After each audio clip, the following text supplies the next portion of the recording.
কল্পনা করুন একজন তরুণ যার বয়স মাত্র 25, কিন্তু তার পদচারণে কেঁপে উঠেছে পুরো পৃথিবী। একজন রাজপুত্র যিনি শুধু রাজ্য শাসন করতে চাননি, চেয়েছিলেন ইতিহাসকে নিজের হাতে লিখতে।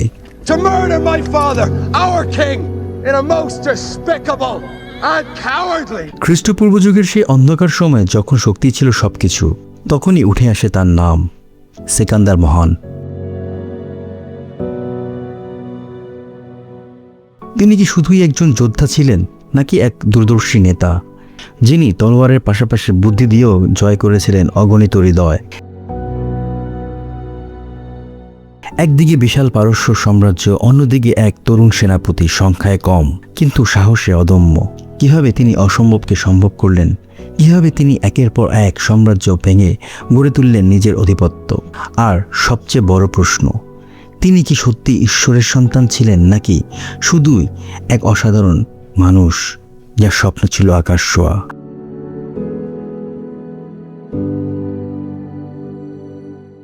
আজকের রহস্যচক্রে আমরা জানব সিকান্দার মহান সেই অবিশ্বাস্য যাত্রা, যেখানে আছে যুদ্ধ, কৌশল, ভালোবাসা আর রহস্যে ঘেরা এক মৃত্যু। তাহলে শেষ পর্যন্ত দেখুন, কারণ গল্পটা শুধু ইতিহাস নয়, এটা একজন মানুষের, যিনি পৃথিবীকে বদলে দিয়েছিলেন।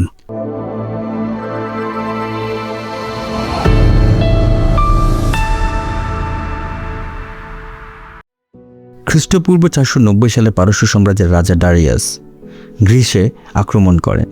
এই আক্রমণের অনেক মন্দির ধ্বংস হয় এবং হাজার হাজার মূর্তি ভেঙে ফেলা হয়। এর ফলে গ্রিসের মানুষের মধ্যে পার্সিয়ানদের প্রতি তীব্র ঘৃণা জন্মায়, যা বহু শতাব্দী ধরে চলতে থাকে। এরপর গ্রিসের ছোট্ট অঞ্চল ম্যাসেডোনিয়ায় জন্ম নেয় এক অসাধারণ শিশু, সিকান্দার। অনেকেই তাকে ঈশ্বরের সন্তান বলেও মনে করতেন। সিকান্দারের মা অলিম্পিয়াস বিশ্বাস করতেন তার ছেলে বিশেষ কিছু। তার বাবা ফিলিপ অফ ম্যাগারান চেয়েছিলেন তাকে একজন মহান রাজা হিসেবে গড়ে তুলতে। এই জন্যই তিনি সিকান্দারকে শিক্ষার জন্য পাঠান বিখ্যাত দার্শনিক অ্যারিস্টটলের কাছে। মাত্র 3 বছরের শিক্ষায় অ্যারিস্টটল সিকান্দারের মধ্যে ধৈর্য, কৌশল এবং রাজনৈতিক বুদ্ধিমত্তা গড়ে তোলেন। মাত্র 10 বছর বয়সে সিকান্দার এক উন্মত্ত ঘোড়াকে বশে আনেন, যার নাম ছিল বুসিফালাস। এই ঘটনায় সবাই তার অসাধারণ ক্ষমতায় বুঝতে পারেন। 18 বছর বয়সে তিনি বাবার সঙ্গে যুদ্ধক্ষেত্রে অংশ নেন এবং সাহসিকতার প্রমাণ দেন। সিকান্দারের মূল লক্ষ্য ছিল পারস্য সাম্রাজ্য ধ্বংস করা। তিনি একের পর এক যুদ্ধ জিতে এশিয়ার মাইনর দখল করেন। এক পর্যায়ে তিনি পারস্যের বিশাল বাহিনী মুখোমুখি হন। যদিও তার সৈন্য সংখ্যা কম ছিল, কিন্তু তার কৌশল, বুদ্ধিমত্তার কারণে তিনি জয়লাভ করেন। পারস্যের রাজা ডারিয়াস পরাজিত হন। এই জয়ের ফলে মাত্র 25 বছর বয়সে সিকান্দার এশিয়ার বিশাল অংশের শাসক হয়ে ওঠেন।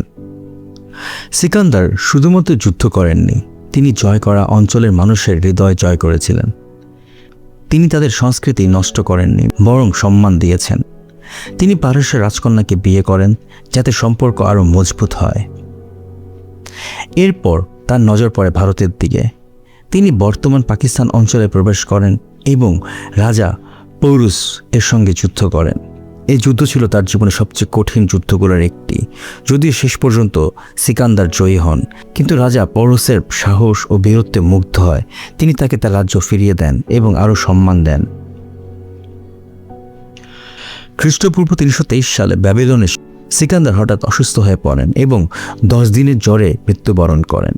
অদ্ভুত বিষয় হলো, তার মৃত্যুর পর কয়েকদিন পর্যন্ত তার দেহে পচন ধরেনি।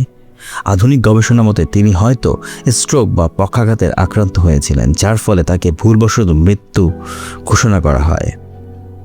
যদিও তিনি পুরো পৃথিবী জয় করতে পারেননি, কিন্তু তার প্রভাব ইতিহাসে অমর। তার কারণে গ্রিক সংস্কৃতি বিশ্বের বিভিন্ন স্থানে ছড়িয়ে পড়ে, যা হেলেনিস্টিক যুগ নামে পরিচিত।